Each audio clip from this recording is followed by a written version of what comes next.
One of the biggest updates ever to happen to PUBG Mobile, the 1.5 Ignition update. It's here, so much has changed, and I'm gonna break it down for you. First off, I gotta give a big thank you to PUBG Mobile for sponsoring today's vid. Make sure to go and check out their Mission Ignition live event on July 23rd at 5 p.m. PDT. Okay, so let's get started with what I feel are some of the biggest changes you need to know about. First up is a change that I have been begging for and have been waiting on for ages. And that was the changes that were recently made to the sensitivity settings. If you go in your settings, click sensitivity, you will now see an option come up for gyroscope players to change their sensitivity while ADS'd. Before, this was one combined setting, and this will now give us gyroscope players even more options to fine-tune our sensitivities. But wait, there's more. If you click the Customize tab on the top, you can now customize your sensitivity according to each individual weapon. This alone made this my favorite update to date because I can now finally set all my bolt action snipers to have gyroscope completely turned off. And that's something like I mentioned, I have been begging for ages, and PUBG Mobile finally delivered. And all you have to do in order to do that is you just click on the gun you want to change. And once you're done, make sure you click upload to cloud on the bottom right so that it'll take effect. I mean, this is just so huge. Now, this feature is amazing, but I will tell you to hold off on using this option on ARs for now. And the reason why that is because when you put on a 6x scope, you have the option to scroll down to a 3. And that's what a lot of pro players do, is they play with that 6x scope, scroll down to a 3. And if you scroll it down to that 3x, in order to change the sensitivity, you have to change the 3x sensitivity.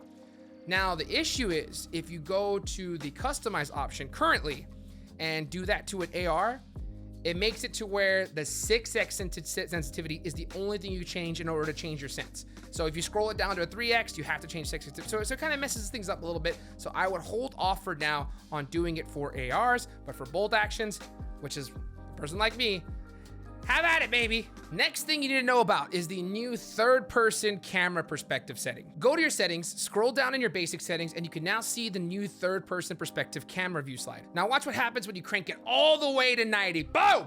A huge increase to your player's FOV.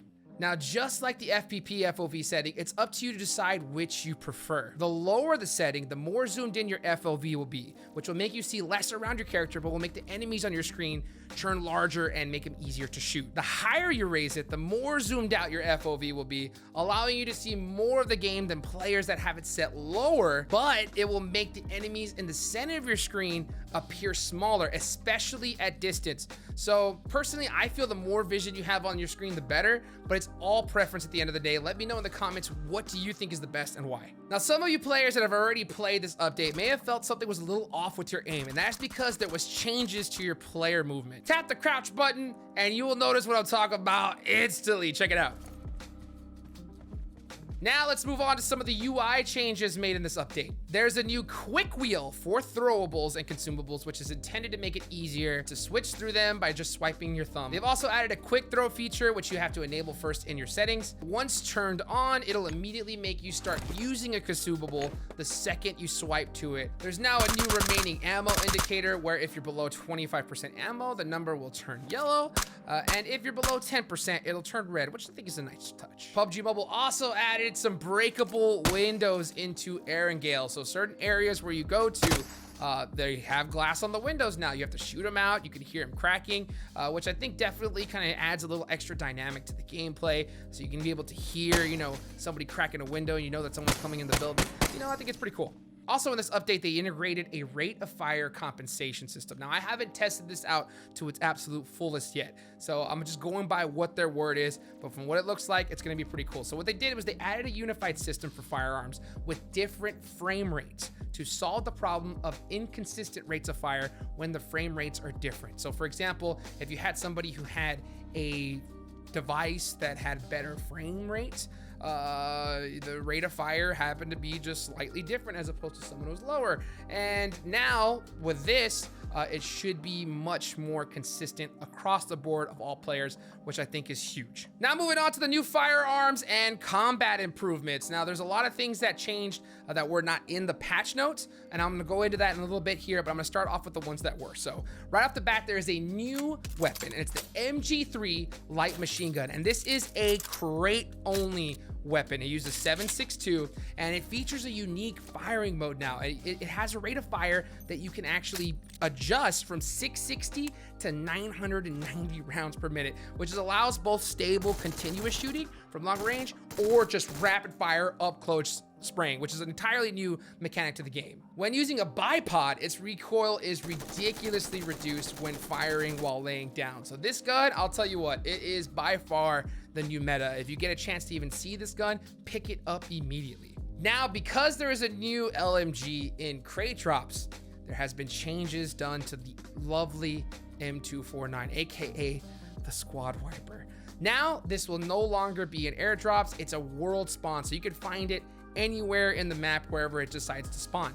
And there has been changes to its effectiveness. It is not the M249 of the past that you're used to, so definitely get in the game, try testing it out. Personally, there's a lot of weapons I think I would choose over it, like the M4, but if you get your hands on one, hey, have at it. They also made a whole bunch of just little tiny improvements that make a world of difference. Like, for example, while you're using a med kit, it will automatically disable auto pickup. So for the times whenever you tried to go in med when you're super low health and your teammate says, here's a med kit, and it stops the heal, those times are over, baby. So that is a huge improvement. They've also added a new mechanic that whenever you're shooting and completely run out of ammo, and this includes running out of ammo spare in your bags, it will automatically switch to your other weapon. I've even had it to where you're out of ammo and won't even let you touch that gun anymore. And speaking of auto pickup, there's now some new improvements to it as well, where you can actually customize your auto pickup based on the weapons you have, which is so great. You can finally go in there and say, I want this foregrip. Pick this up when you see it, instead of picking up whatever else it decides to. So, I mean, that is super cool. I highly suggest going in there and making those adjustments, and it just helps, make the game run a little bit smoother. And then last but not least, there is the new Mission Ignition mode, which is in the game. I'm sure you had to have played it already. It's insane. I mean, it's in Erangel. It looks all brand new. There's new looting areas, robo-dogs, air bikes, trams, all kinds of cool stuff. And it's ranked, which I think is pretty cool. And I'll leave another video going into more detail into that, but I really wanted to have this to be able to tell you guys all the kind of game-changing things that I think that you really need to know. So that's gonna wrap it up for today's video, guys. Again, a big thank you to PUBG Mobile for sponsoring today's video. Make sure you go and check out their Mission Ignition live event on July 23rd at 5 p.m. PDT. See you there. Hot Jukes out for now. See ya.